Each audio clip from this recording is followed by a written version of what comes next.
Hello बच्चों, कैसे आप सभी का एक बार फिर से स्वागत करता हूं आपका अपने चैनल मेक माई स्टडी पर। दोस्तों, इस वीडियो के माध्यम से मैं आपके कॉन्सेप्ट को क्लियर करने वाला हूं। बशर्ते आपको वीडियो को अंत तक देखना है और अच्छा लगेगा तो सब्सक्राइब और शेयर करना नहीं भूलेगा, क्योंकि जब तक आप सब्सक्राइब नहीं करेंगे मैं जब भी वीडियो लाऊंगा उसका नोटिफिकेशन आपको मिलेगा नहीं। तो आपको सब्सक्राइब करना है ताकि मेरे द्वारा बनाया गया वीडियो आपके पास सबसे पहले पहुंचे और आपका कॉन्सेप्ट क्लियर हो। तो मैं आज वीडियो के माध्यम से प्रकाश के जितने भी टॉपिक अभी बचे हुए हैं बहुत ईजी तरीके से आपको समझाने वाला हूं, क्योंकि अभी तक कहीं भी आप पढ़े हुए हो उससे मतलब नहीं है, लेकिन इस वीडियो को देखने के बाद आप जो है इस चैप्टर को दोबारा पढ़ने की जरूरत आपको नहीं पड़ेगी।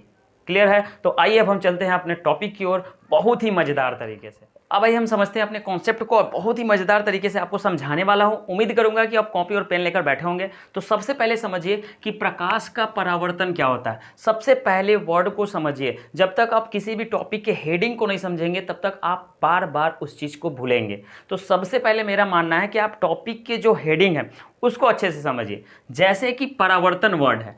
परावर्तन वर्ड का मतलब होता है किसी चीज का टकरा कर वापस आना। जैसे एग्जाम्पल में समझिए, ये मेरे पास बॉल है, तो जब आप बॉल को किसी दीवार के साथ, जैसे मान लीजिए ऐसे टकराए मेरे हाथ में आया, तो ये जैसे गया वैसे आ गया, तो इस घटना को ही परावर्तन बोलते हैं। जब किसी चीज को फेंकेंगे और टकरा कर वापस आ गया, यही घटना क्या कहलाती है? परावर्तन। क्लियर है? तो आज हमको पढ़ना है प्रकाश का परावर्तन।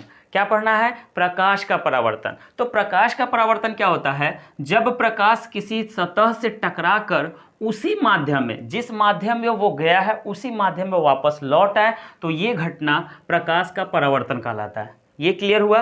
प्रकाश का परावर्तन यानी जब प्रकाश किसी सतह से टकराएगा और टकरा कर वापस आएगा तो यह घटना प्रकाश का परावर्तन कहलाता है। अब जब प्रकाश का परावर्तन होता है तो कुछ चीज़ों में परिवर्तन आते हैं। जैसे देखिए, नोट में समझिए, जब प्रकाश का परावर्तन की घटना होती है तो उस टाइम तीव्रता और आयाम में कमी आ जाती है।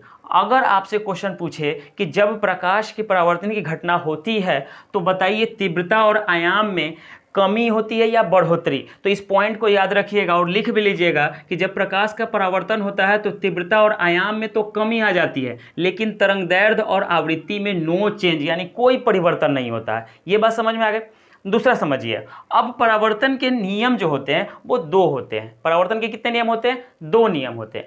तो वो नियम लिखने की जरूरत नहीं है, मैं आपको इस फिगर के माध्यम से ही समझा दे रहा हूं।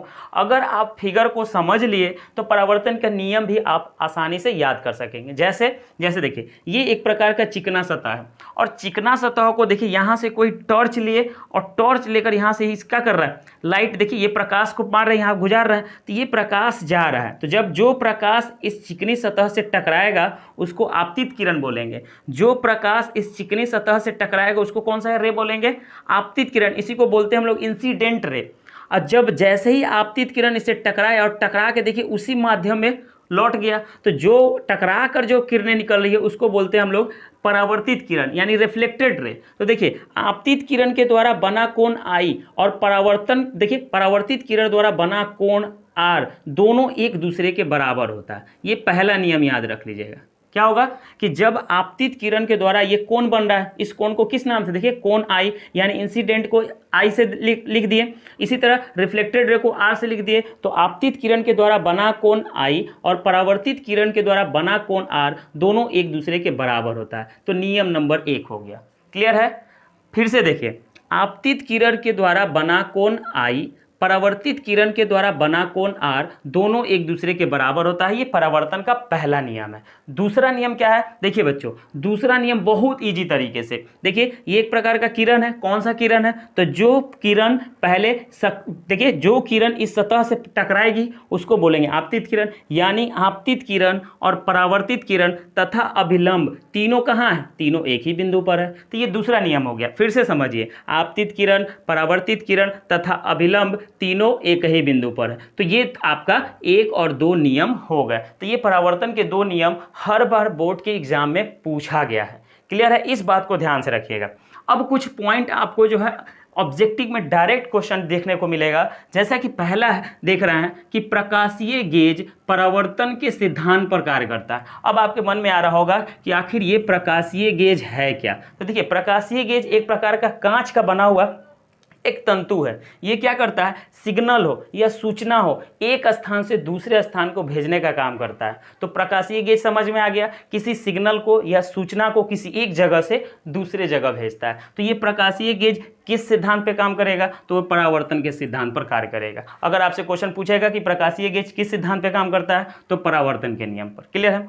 दूसरा पॉइंट समझिए, अगर आप अपने घर में जो शीशा होता है, जो दर्पण होता है, उस दर्पण को देखे होंगे तो एक तरफ से कलई की जाती है ना, किसी न किसी पेंट से की जाती है। कभी हरा देखते होंगे, कभी ऑरेंज देखते होंगे, लेकिन उस जब हम कलई किया होता है, आखिर वो क्या चीज़ होता है जिससे वो कलर की जाती है। क्लियर है। तो उस पॉइंट को यहाँ समझिए कि अगर दर्पण के पीछे चांदी जो है प्रकाश का सबसे अच्छा परावर्तक है। क्या है, चांदी जो है प्रकाश का सबसे अच्छा परावर्तक है। इसीलिए जो है सिल्वर नाइट्रेट जो होता है, सिल्वर नाइट्रेट से ही दर्पण के पीछे कलई की जाती है, ताकि हमारा प्रतिबिंब स्पष्ट दिखाई दे, क्लियर दिखाई दे। तो अगर आपसे क्वेश्चन पूछेगा कि दर्पण के पीछे जो किस पेंट से कलई की जाती है, तो याद रखिएगा सिल्वर नाइट्रेट से दर्पण को अगर कलई किया जाए तो प्रतिबिंब एकदम क्लियर दिखाई देगा। तो इतना पॉइंट आपको समझ में आया होगा। अगर अच्छा लगा होगा तो पूरे वीडियो को देखिएगा, और भी बेहतरीन टॉपिक आपको समझाने वाला हूं। तो आइए हम चलते हैं अपने नेक्स्ट टॉपिक पे।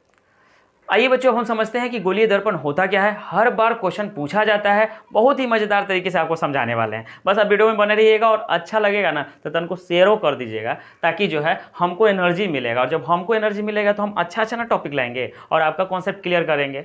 तो आपका भी फायदा है और हमरो फायदा है। क्लियर है। तो आइए समझते हैं सबसे पहले कि गोलीय दर्पण होता क्या है। देखिए, गोलीय दर्पण उसको कहते हैं कि जैसे कांच का खोखला गोला हो, उसी को हम लोग गोलीय दर्पण कहेंगे। समझिए परिभाषा, अगर आपसे पूछेगा तो क्या कहिएगा कि गोलीय दर्पण उस दर्पण को कहते हैं, गोलीय दर्पण उस दर्पण को कहते हैं जिसका परावर्तक सतह किसी खोखले गोले का भाग होता है। देखिए, इस वर्ड को पकड़िएगा कि परावर्तक सतह होता क्या है। परावर्तक सतह का मतलब चिकना सतह, परावर्तक सतह का मतलब चिकना सतह। तो गोलीय दर्पण उस दर्पण को कहते हैं जिसका परावर्तक सतह किसी खोखले गोले का भाग होता है। जैसे आप फिगर देख रहे हैं, यह एक कांच का खोखला गोला है, और मैं इसको जो है एक एक पॉइंट को आपको समझाने का प्रयास करूंगा। देखिए, ये कांच का एक खोखला गोला है, और कांच का खोखला गोला आप देख रहे होंगे। इधर देखिए लाल रंग से हम इधर रंग दिए हैं, इधर ब्लू रंग से रंग दिए। क्यों रंगे हैं अब आपसे बता रहे। देखिए, जब कोई खोखला कांच का गोला होगा, उसको बीचों बीच आप क्या कीजिएगा, काट दीजिएगा, बीचों बीच काट देंगे, तो कुछ इस प्रकार की आकृति आपको दिखाई देगी, कुछ इस प्रकार की आकृति। तो जब किसी खोखले गोले के धसे हुए भाग को रंग देंगे, धसे हुए भाग को यानी इस कांच को आप अंदर से धसे हुए, देखिए गुफा की तरह, यानी गुफा की ओर जब रंग देंगे, तो ये वाला भाग जो ऊपरी सतह है, ये आपका शीशा का काम करेगा, यानी चिकना सतह काम करेगा, और प्रतिबिंब हमारा इधरे बनेगा। तो इसलिए ये पार्ट वाला जो इधर वाला पार्ट है, इसको हम लोग बोलेंगे परावर्तक सतह, यानी प्रतिबिंब हमारा इधरे बनेगा। तो जब इस तरह की आकृति होगी, यानी किसी खोखले कांच के गोले को, जैसे मान लीजिए खोखला कांच का गोला है, हम इसको काट दिए, और काटने के बाद अंदर से रंग दिए, देखिए अंदर से कलई कर दिए, तो इधर हमारा दर्पण का काम करने लगेगा। तो इस प्रकार के, यानी जब दर्पण, देखिए परावर्तक सतह उभरा हुआ भाग हो, परावर्तक सतह उभरा हुआ, यानी हमारा प्रतिबिंब उभरे हुए भाग पर दिखाई देगा, तो उसे हम बोलेंगे उत्तल दर्पण। क्लियर है, बहुत ही मजेदार तरीके से। अब देखिए, परावर्तक सतह देखिए अंदर वाला यानी धसा हुआ भाग हो, यदि किसी दर्पण में, किसी खोखले गोले में अगर परावर्तक सतह धसा हुआ भाग हो, तो उसे हम लोग बोलेंगे अवतल दर्पण। परावर्तक दल का देखिए परावर्तक तल का मतलब क्या है। परावर्तक तल का मतलब कि जब हम इस गोले के आधे भाग को जब बाहर से रंग दे, उभरे हुए भाग को रंग दिए, अंदर वाला हमारा दर्पण का काम करेगा, तो इस प्रकार के दर्पण को अवतल दर्पण। और देखिए, धसे हुए भाग को अगर हम रंग देंगे और दर्पण का काम उभरा हुआ करेगा, तो उसको उत्तल दर्पण। इसमें फिर से समझिए, देखिए धसा हुआ भाग अगर परावर्तक तल का काम करेगा, तो उसको अवतल दर्पण बोलेंगे। ये क्लियर हो गया। अब इसमें कुछ पॉइंट है, जैसे आप देख रहे होंगे, इसके सेंटर पॉइंट को हम लोग वक्रता, देखिए वक्रता केंद्र कह रहे हैं, त्रिज्या नहीं कहेंगे, वक्रता केंद्र कहेंगे, और वक्रता केंद्र को हम लोग सी से लिखते हैं। क्लियर है। वक्रता केंद्र का अगर आपसे कोई पूछेगा कि होता क्या है, तो आप बोलिएगा कि गोलीय, देखिए ये एक प्रकार का गोलीय दर्पण है। गोलीय दर्पण कैसा है, खोखला है। तो गोलीय दर्पण जिस खोखले गोले का भाग होता है, उसके केंद्र को वक्रता केंद्र कहते हैं। क्लियर है। फिर से समझिए, गोलीय दर्पण जिस खोखले गोले का भाग होता है, उसके केंद्र को वक्रता केंद्र, देखिए वक्रता केंद्र, और उसके त्रिज्या को वक्रता त्रिज्या कहते हैं। वक्रता त्रिज्या को हमेशा कैपिटल आर से लिखते हैं। ये बात समझ में आई। अब दूसरा पॉइंट समझिए, ये आप देख रहे होंगे कि ये प्रधान अक्ष, कभी कभी इसको मुख्य अक्ष भी कहते हैं। तो प्रधान अक्ष क्या होगा? तो प्रधान अक्ष को समझने से पहले आप इस पॉइंट को समझिए, इस बिंदु को क्या कहेंगे, इस बिंदु को क्या कहेंगे? तो इस बिंदु को हम लोग इंग्लिश में पोल कहेंगे और हिंदी में ध्रुव कहेंगे। क्या कहेंगे? ध्रुव कहेंगे। यानी जब देखिए, जब कोई गोलीय दर्पण हो, चाहे वो अवतल हो चाहे वो उत्तल हो, उसके मध्य बिंदु में जो बिंदु होगा उसी को हम लोग ध्रुव कहेंगे या पोल कहेंगे। तो अगर आपसे कोई पूछेगा कि ध्रुव क्या होता है, तो देखिए चाहे अवतल हो चाहे उत्तल हो चाहे अवतल हो, उसके मध्य बिंदु में जो होगा उस मध्य बिंदु को हम लोग ध्रुव कहेंगे। उसे संकेत में P से सूचित करते हैं। क्लियर है? अब आइए प्रधान अक्ष। अब आपको समझ में आएगा कि प्रधान अक्ष होता क्या है। जब वक्रता केंद्र और ध्रुव से जो रेखा देखिए जा रही है, ये हमारा वक्रता केंद्र, ये हमारा ध्रुव है, इधर भी देखिए वक्रता केंद्र, ये ध्रुव। तो वक्रता केंद्र और ध्रुव से होकर जाने वाली रेखा को ही हम लोग प्रधान अक्ष या मुख्य अक्ष कहते हैं। इतना बात समझ में आ गया? वक्रता केंद्र और ध्रुव से होकर जाने वाली रेखा को ही हम लोग प्रधान अक्ष या मुख्य अक्ष कहते हैं। 2 पॉइंट और समझिए। पहला पॉइंट समझिए कि फोकस क्या होता है, और दूसरा समझिए फोकस दूरी क्या होता है। अगर आपके दिमाग में आ रहा होगा कि फोकस को हम कैपिटल F से लिख रहे हैं और फोकस दूरी को स्मॉल f से लिख रहे हैं, क्यों? तो सबसे पहले फोकस की परिभाषा समझिए। फोकस का परिभाषा क्या होता है बच्चों, मैं आपको क्लियर बहुत ही अच्छे तरीके से समझाने का प्रयास करूंगा। फोकस क्या होता है वो समझिए। जैसे कि मान लीजिए एक प्रकार का ये गोलीय दर्पण है, अगर हम बाहर से इसको उभरे हुए भाग को रंग देंगे तो हमारा परावर्तक सतह का काम कौन करेगा? अंदर, यानी प्रतिबिंब हमारा अंदर बनेगा। तो मान लीजिए कि ये हमारा ये मुख्य अक्ष है, किसी वस्तु को यहाँ हम रख रहे हैं, किसी वस्तु को यहाँ रख रहे हैं, तो इसका प्रतिबिंब इसी में जाके टकराएगा। तो ये जाके देखिए, ये टकराया, यानी ये इसका प्रतिबिंब जाके इसके टकराया, और टकराने के बाद किधर से जाएगा ना कहीं से जाएगा। तो देखिए, जब वस्तु को जब हम किसी मुख्य अक्ष पर रखते हैं तो उसका प्रतिबिंब देखिए मुख्य अक्ष के समांतर किरणें जा रही हैं। तो जब मुख्य अक्ष के समांतर किरणें जाएंगी तो दर्पण से परावर्तन के बाद जिस दूसरे बिंदु से होकर जाएंगी इस बिंदु को फोकस कहा जाता है। बात समझ में आया? जब कोई वस्तु मुख्य अक्ष पर स्थित हो और उसकी किरणें दर्पण से टकराएगी और टकराने के बाद जिस बिंदु से होकर जाएगी इस बिंदु को हम लोग फोकस कहेंगे। क्लियर है? फोकस कहेंगे। तो देखिए इसके बीच में यहाँ समझ जाइए, मान लीजिए कि हम यहाँ पर किसी वस्तु को, मान लीजिए यहाँ पर किसी वस्तु को रख रहे हैं। अब ये वस्तु का प्रतिबिंब इधर देखिए, इधर बना रहा है, तो जब इस वस्तु को इधर रखेंगे तो इसका प्रतिबिंब जाके यहाँ से टकराएगा और टकराने के बाद किसी न किसी बिंदु से होकर जाएगा। तो जिस बिंदु से होकर जाएगा इसको फोकस कहेंगे। अब फोकस और ध्रुव के बीच की दूरी को हम लोग फोकस दूरी कहते हैं। क्लियर है? अब बात समझ में आया? फोकस किसको कहेंगे? तो जब मुख्य अक्ष के समांतर कोई किरणें जाती है तो दर्पण से टकराने के बाद जिस दूसरे बिंदु से होकर जाती है उसको फोकस कहेंगे, और फोकस और ध्रुव के बीच की दूरी को हम लोग फोकस दूरी कहते हैं, जिसको स्मॉल f से लिखते हैं। इतनी बात समझ में आए? दूसरा पॉइंट समझिए।